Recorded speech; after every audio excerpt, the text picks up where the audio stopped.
Good morning. It's Thursday, January 11th. And when I read things where we have important people making statements that are poor and that are unimaginable and stupid, all kinds of things like that come out of the mouths of officials, and they get reported to the world at large.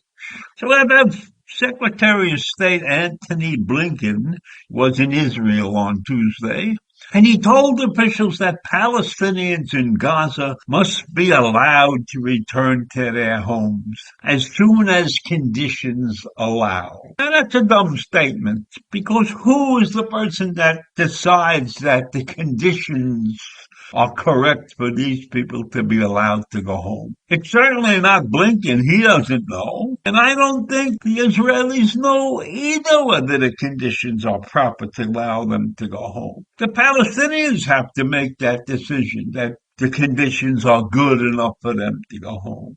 And I don't believe that they're capable of making that decision in the middle of this entire war and this episode. So Blinken has continually called on Israel government to shift its military tactics to reduce the civilian casualties in Gaza. Now, how can Israel do that effectively? If they do that, then Hamas has the upper hand, because you cannot fight a half-assed war. You can't fight half a battle because you're worried about some innocent person getting killed. It's an unfortunate situation. But if you look at it in realistic terms, the Gazans brought this on themselves. They allowed themselves to be managed and governed by Hamas. So in my mind, the poor civilians in Gaza are equally guilty in the conditions that they're living under right now.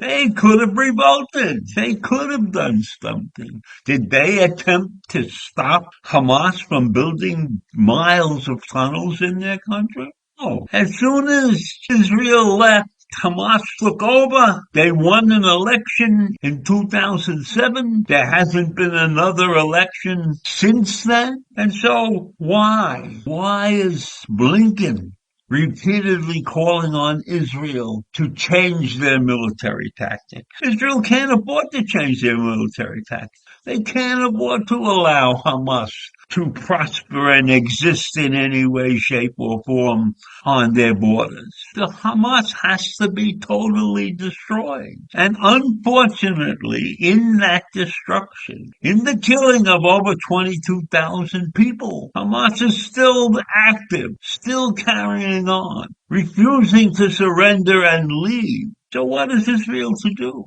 Israel cannot afford to turn its back and loosen the noose.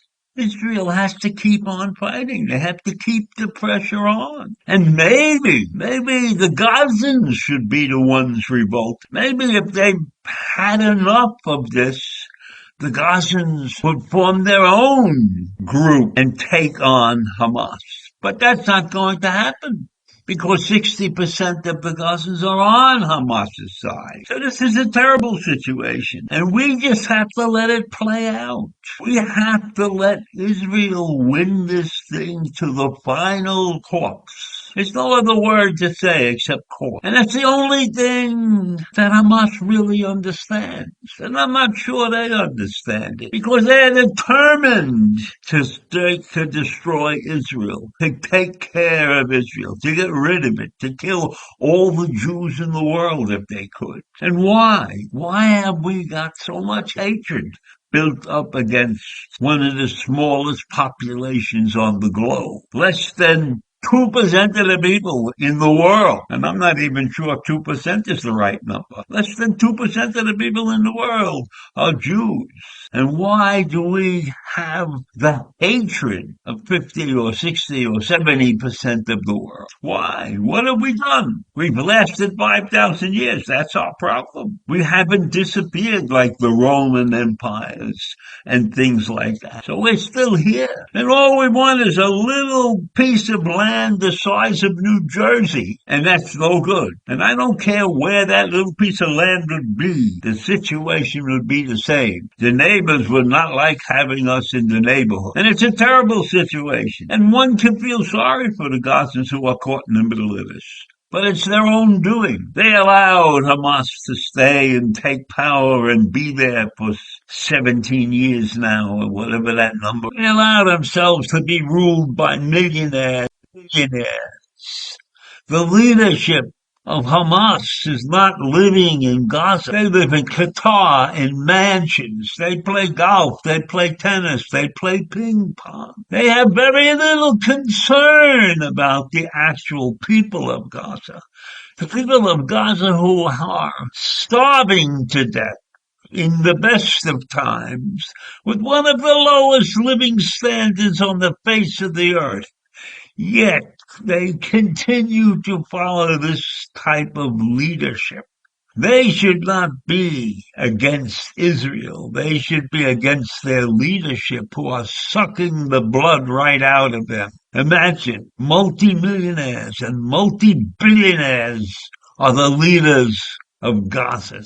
It's unbelievable. And that's what Blinken should be telling the world, not asking Israel to take it easy.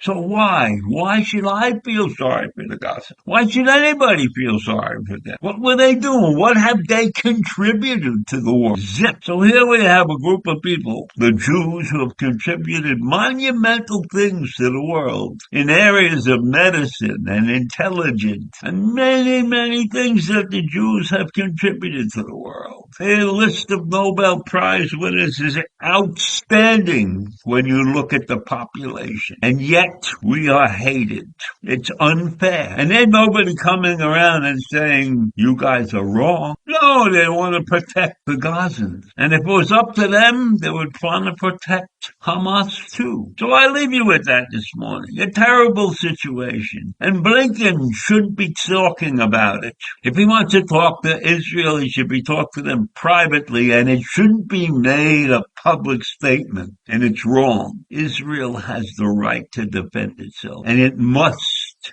defend itself. And so I leave you with that this morning. A terrible situation in that part of the world. A big fight over an area that's the size of New Jersey. Have a great day.